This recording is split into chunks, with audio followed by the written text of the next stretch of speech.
I just got back from our Disney World vacation. It was the first time I went to Disney World, but I learned a lot on my trip, and today I'm going to share the best and the worst purchases that I made on the trip.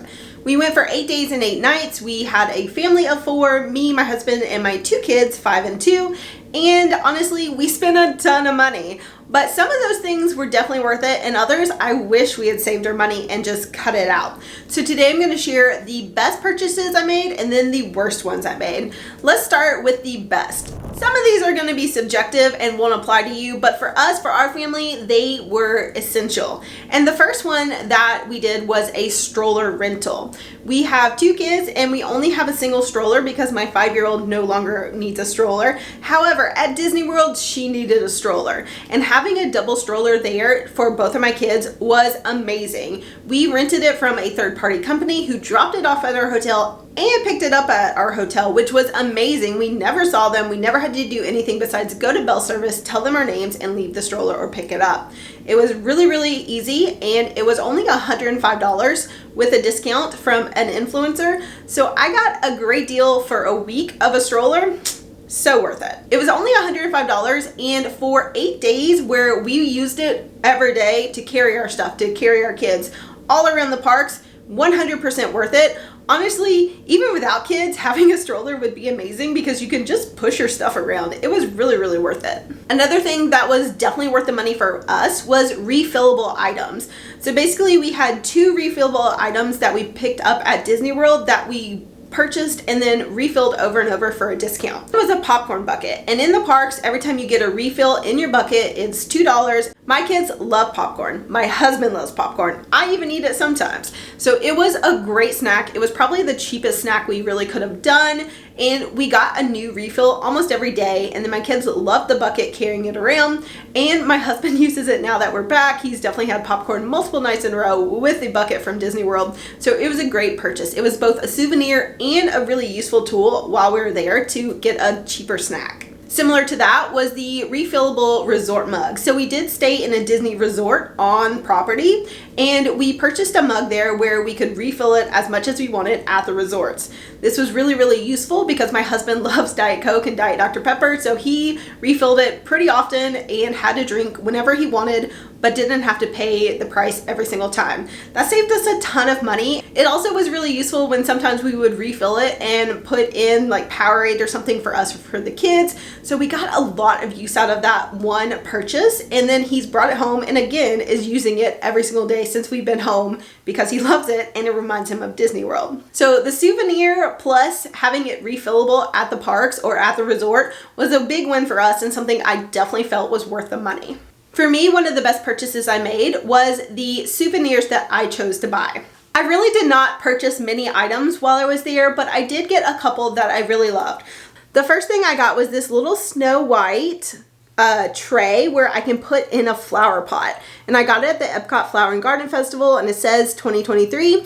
I dressed up as Snow White, as you might guess, when I was at Epcot, and I love this so much. I have a ton of plants in my house, and this was definitely something that fit me, fit my personality, and was something that I could use again and again once I was home, and wasn't something that I would eventually wear out or lose. So I really liked that. I thought it was super cute. Loved it, and I already have it on display. The second thing I bought was pins. So as you can see, I did get a lot of pins, and this was both something that I purchased and was an activity. So I did a lot of like pin trading. I know that's something that some people are super into, and it wasn't necessarily my like big thing while I was at Disney World, but it did give me a fun free activity. It's kind of hard to see these if they will focus, but I got a few of these like hidden Mickey ones that I guess the cast members used to have and people would trade.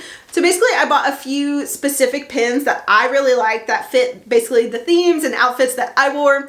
And then I bought a mystery pack and did some pin trading, and it was so much fun and definitely worth it. I spent maybe $50 on all of the pins included that I purchased both to keep forever because they were memories and souvenirs, and also the ones that I did for the trading. So that was definitely worth it for me. I don't know that everyone will think it's worth it, but I already liked pins and I have a pin collection, so it worked out really well for me and was definitely worth it. Another thing that I thought was worth it was doing the Phantasmic dining package. So when we were at Hollywood Studios, we wanted to go to the Phantasmic show, which is at night with fireworks and the lights and the water. It's such a good show. And we wanted to make sure that we had good seats and had a like reserved seat so we didn't have to wait in line. So we purchased the dining package that came with tickets to the show where you got to like skip the line and basically have reserved seating. And we had such good seats and we were pretty close to the action. We were in the very middle, in the front. And I can't explain how much that show changed my little son's life. He's only 2, but it blew his mind. He had his headphones on, so he couldn't really hear it. But just the lights and the show itself was something that I think gave him a personality, honestly, because he retold the show that night. He retold the show the rest of the nights we were there, like 6 nights in a row. And he came back and he is constantly like, Mickey on the rocks, and he'll climb up. And it was so cute. So having a good seat for that and having like a reserved seat where we didn't have to wait in line was well worth it for us. It was definitely pretty pricey considering the other options, like you don't have to do that, but it did work out for us and it was something that was worth it because we wanted to go to that show, and honestly having those good seats and reserved seats was fantastic. So those are some of the best purchases that we made personally and as a family. So let's talk about the ones that didn't really work out. And most of these are food related. So some of the food that we purchased was not that great, was overpriced, and just was not worth it. The first of which was the Princess Storybook dining in the Norway area in Epcot. So I did this with my daughter and I picked it because it was cheaper than doing Cinderella's Royal Castle or Cinderella's Royal Table in the castle in Magic Kingdom. It was like $40 cheaper to do the option that we picked, and that felt like a substantial amount. And the food at the Royal Castle didn't seem like anything I wanted. So ultimately I picked the Princess Storybook option. However, it was not a good experience. We paid $110 and then a $20 tip.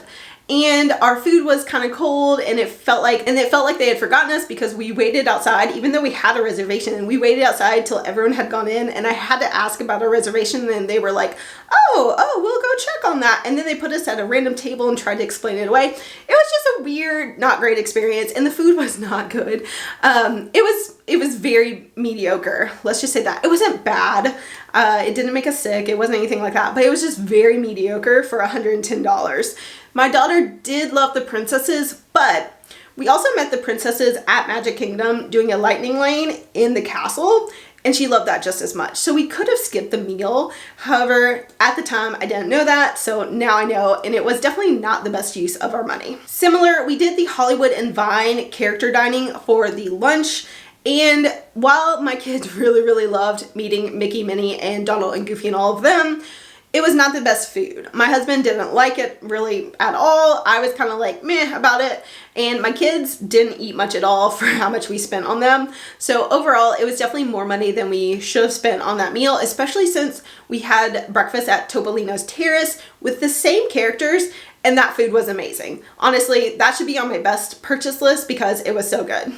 So Hollywood and Vine, I probably wouldn't do again. If we were gonna do a Phantasmic package with a meal in Hollywood Studios, I would pick one of the other restaurants and pick one of those instead, but live and learn, we didn't know. So the final thing that was not really a great purchase was some of the coffee that I bought. I drink coffee every day, and a lot of the coffee that I got, especially at some of the coffee stands and the coffee place inside of Boardwalk Inn, was just not good. It was not good. And then it felt like I had wasted $5 or $6, and I was really disappointed. Honestly, we went to Starbucks a couple days because there is a Starbucks in every single park, and that was way better and way more consistent than what I got at the Disney brand coffee shops. So I felt like after a few days, I kind of realized that Disney coffee wasn't that great and nothing I was getting from them was worth the money. So I wish I had learned that a little bit sooner and kind of just went with either making my own coffee or getting it at Starbucks where I knew I could at least count on the consistency. So those are my best and worst purchases at Disney World. As a first-time visitor, I felt like it was a great trip and I really loved it. We had so much fun, but there were definitely things that I will not be purchasing again next time and things that I will focus more on next time based on this experience. I would love to know what was your best and worst purchase if you've been to Disney World, or what you're looking forward to spending your money on if you're planning a trip soon. Let me know in the comments. Definitely check out this video next. I share everything we spent on a trip for 8 days and 8 nights for 4 people at Disney World. And now I want to share 2 of the best purchases that we made food-wise. And these are 2 of the sit-down / character dining experiences that we did. The first was Ohana, and it was definitely one of the pricier meals that we had, but it was amazing. It was all family style, it tasted amazing, and what we didn't eat, we actually boxed up with leftovers, which I didn't know you could do at Disney World until I saw another table doing it. I was amazed because I ate that the next night. So I had basically 2 dinners for the price of 1 when we went to Ohana, and it was so good. It was amazing food. It tasted good the next day as well. And everything that we had was really, really good. And my daughter loved it as well. My son, it was amazing. And the final best purchase was character dining at Topolino's Terrace. Highly recommend. The characters there were the best characters that we saw in the entire time. They were so fun. They were engaged. They had a great attitude. They worked well with my shy children. They drew them out. It was super fun to see the dancing. The theming was great. And the food was really good. The waitress actually steered me from one choice to another, and her choice was so good. I'm so glad I listened to her. She helped me out with ordering. It was really amazing, and the food itself was super good. Again, we had a lot of the pastries left, so we took them with us, and that was really nice because we had snacks later in the day for the kids. So highly recommend Topolino's Terrace. It also has a really cool view of the parks that you can go outside and look at, so highly recommend it if you can fit it into your character dining and your trip at Disney World.